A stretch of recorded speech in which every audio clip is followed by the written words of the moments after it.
Hello guys, video for today guys. Andito kami sa bukid.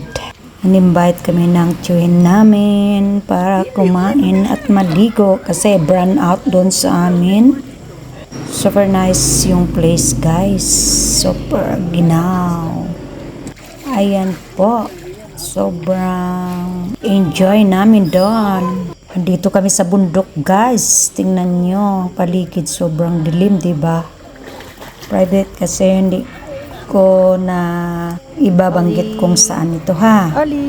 Kasi kailangan kong itagaw. Pag ito araw guys, sobrang ganda talagang view dito guys. Makikita mo yung araw, yung sunrise. Super ganda talaga. Ayan na po, inhiwa-hiwa na yung cake.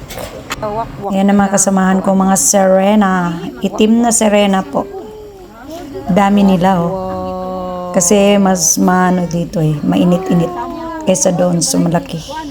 Takot si Kulot guys kasi ang kwento namin ngayon ay tungkol sa kabalalaghan ng gabi. Na mayroon daw magpakita dito na isang tao nagagagayahin ang mukha mo.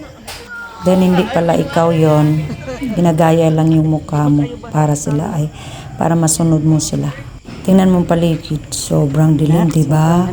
Ayan guys, pauwi na kami. Sobrang dilim talaga dito guys. Nakakatindig balahibo. Pag ito ay araw guys, sobrang ganda ng mga paligid nila guys. Ang mga building, kaya lang brown out guys, hindi masyadong makikita ang paligid. Ayan po, nag-impake na silang lahat. Habang ako ay naka-video-video pa sa paligid guys para makakita na hindi ingon nato ba sa Bisaya pa yun. Ayan na. Ayan ang paligid guys, pati sa labas super dilim.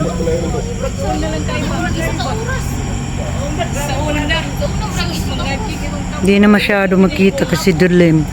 Brown out po kami mga langga. Mga langga. Anong masasabi nyo? Di na makita mong beauty. Bye na guys. Uwi na kami. Tingnan nyo super dilim ng paligid sa daan.